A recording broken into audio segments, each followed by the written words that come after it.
शंभू और खनौरी बॉर्डर पर पिछले 11 माह से किसान एमएसपी की मांग को लेकर बैठे हैं। केंद्र सरकार के द्वारा इनकी मांग पर कोई भी रुख नरम अपनाते हुए कोई बातचीत का रास्ता नहीं खोला है। हरियाणा के रास्ते किसान दिल्ली जाना चाहते थे, लेकिन हरियाणा सरकार के द्वारा उन्हें जाने नहीं दिया गया।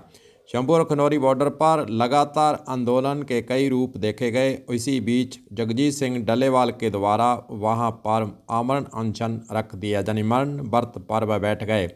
50 दिन आज उनके मरण व्रत को हो चुके हैं। सरकार के स्तर से जो किसानों की जिन्स खरीदी जाती है उसकी तरफ अगर हम नज़र दौड़ाएं तो 23 फसलों पर 6 महीने सीजन के हिसाब से समर्थन मूल्य केंद्र सरकार के द्वारा घोषित जरूर किया जाता है। अनाज की बात करें तो गेहूं, धान, मक्का, जौ, बाजरा और रागी, इन पर रेट तय किए जाते हैं। और दालों की बात करें तो मूंग, अरहर, चना, उड़द और मैसूर। वहीं तिलहन की बात करें तो सोयाबीन, कुसुम, तोरिया, सरसों, तिल, सूरजमुखी और नाइजर बीज। वहीं दूसरी ओर कपास, खोपरा, गन्ना, कच्चा जूट, इसकी भी रेट जो है सरकार के स्तर से 6 महीने सीजन के हिसाब से तय की जाती है। लेकिन समर्थन मूल्य पर राज्य सरकारों के स्तर की बात कर लें तो खरीद नहीं की जाती है। हनुमानगढ़ की बात कर लें तो हनुमानगढ़ के अंदर धान और मूंग, इसकी सरकारी खरीद की घोषणा जरूर की गई, रेट तय किए गए, लेकिन इसकी खरीद करने से राज्य सरकार ने पार जो है पीछे खींच लिए। बाजरे की इस बार भी सरकार के स्तर से नहीं खरीद की गई है। इस प्रकार जो केंद्र सरकार के द्वारा रेट तो तय कर दिए जाते हैं, लेकिन राज्य सरकारों के स्तर से किसानों से जिन्स को खरीदा नहीं जाता है, इसलिए किसान परेशान है। किसानों का धरना इसी बात को लेकर है कि इस पर कानून बनाया जाए। अगर कानून बन जाता है तो सरकार को, कोई भी सरकार हो, उसे जो रेट तय कर दिए गए हैं उस पर जिन्स को खरीदना ही होगा। वहीं दूसरी ओर सरकारों का तर्क है कि अगर हम एमएसपी प्रत्येक वस्तु पर देने लग गए तो देश के अंदर महंगाई बढ़ जाएगी। किसानों का तर्क है कि यह सरकारों के स्तर से समर्थन मूल्य और एमएसपी पर गारंटी कानून देने से पैर पीछे खींचने का बहाना जरूर बनाया जा रहा है।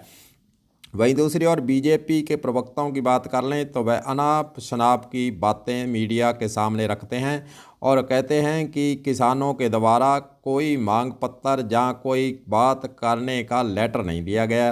वहीं दूसरी ओर आपको याद दिला दें कि जगजीत सिंह डल्लेवाल के द्वारा प्रधानमंत्री के नाम 2 बार चिट्ठी लिखी जा चुकी है।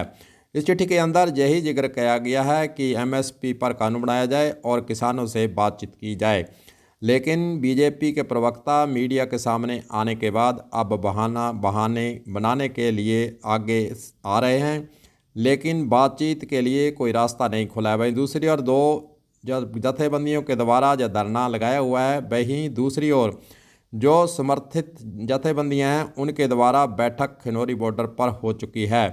13 तारीख को बैठक हो चुकी है, पहले भी एक बैठक हुई थी। अब 18 तारीख को जो जथेबंदियां अभी तक इस आंदोलन के अंदर शामिल नहीं हैं, वह नई रणनीति के तहत मैदान में उतरने की बातें कर रही है।